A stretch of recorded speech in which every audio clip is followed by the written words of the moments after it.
ថ្ងៃនេះយើងនឹងនិយាយអំពីនាវាផ្ទុកយន្តហោះចម្បាំង USS Gerald R. Ford គឺជានាវាផ្ទុកយន្តហោះចម្បាំងធំជាងគេបំផុតនិងទំនើបបំផុតរបស់កងទ័ពជើងទឹកសហរដ្ឋអាមេរិកវាជានាវាឈានមុខគេបង្អស់ក្នុងប្រភេទ Ford Class ដែលត្រូវបានរចនាឡើងដើម្បីជំនួសនាវា Nimitz Class ចាស់ៗលក្ខណៈនិងសមត្ថភាពរបស់វាគឺវាដើរដោយថាមពលនុយក្លេអ៊ែរប្រើប្រាស់ Reactor A1B ចំនួន2ដែលផ្ដល់ថាមពលអគ្គិសនីច្រើនជាងនាវា Nimitz Class ដល់ទៅ3ដងនេះអនុញ្ញាតឲ្យនាវាអាចដំណើរការប្រព័ន្ធទំនើបជាច្រើននិងអាចបន្ថែមបច្ចេកវិទ្យានាពេលអនាគតនាវានេះបានបំពាក់នូវបច្ចេកវិទ្យាជាច្រើនរួមមានប្រព័ន្ធបាញ់បង្ហោះយន្តហោះដោយអេឡិចត្រូនិកជំនួសប្រព័ន្ធចំហាយទឹកចាស់ដែលធ្វើឲ្យការបាញ់បង្ហោះយន្តហោះលឿនជាងមុន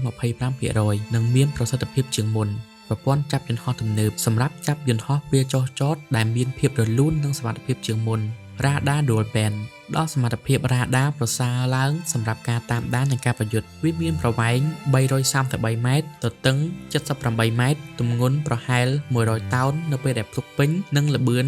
56គីឡូម៉ែត្រក្នុង1ម៉ោងឬក៏30 knot មាននាវិកប្រហែល4500នាក់មាននាវិកក្រុមយន្តហោះនិងបុគ្គលិកអាចផ្ទុកយន្តហោះចម្បាំងបាន75គ្រឿងរួមទាំងយន្តហោះប្រយុទ្ធតាមដានឧទ្ធម្ភាគចក្រការចំណាយថ្មីស្បិតតែការចំណាយលើការសាងសង់ខ្ពស់ក៏ដោយក៏នាវា Ford Class ត្រូវបានរចនាឡើងដើម្បីកាត់បន្ថយការចំណាយប្រតិបត្តិការសរុបប្រមាណ$4000លានក្នុងរយៈពេល50ឆ្នាំបើធៀបនឹងនាវា Nimitz Class ដោយសារតែត្រូវការនាវិកតិចជាងប្រហែល700នាក់និងកាត់បន្ថយតម្រូវការថែទាំប្រតិបត្តិការសាងសង់នាវា USS Gerald R. Ford ត្រូវចាប់ផ្ដើមសាងសង់តាំងពីឆ្នាំ2005ហើយបានដាក់ឲ្យដំណើរការជាផ្លូវការនៅខែកក្កដាឆ្នាំ2017នាវានេះត្រូវបានដាក់ឈ្មោះតាមលោក Gerald R. Ford ដែលជាអតីតប្រធានាធិបតីទី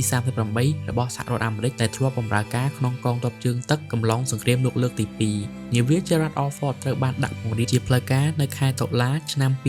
2022ហើយបានបំពេញបេសកកម្មសំខាន់ៗជាច្រើនរួមទាំងការដាក់ពង្រាយទៅកាន់សមុទ្រមេឌីទែរ៉ាណេខាងកើតដើម្បីបង្ហាញពីការគាំទ្រដល់អ៊ីស្រាអែលបន្ទាប់ពីការវាយប្រហាររបស់ក្រុមហាម៉ាស់កាលពីឆ្នាំ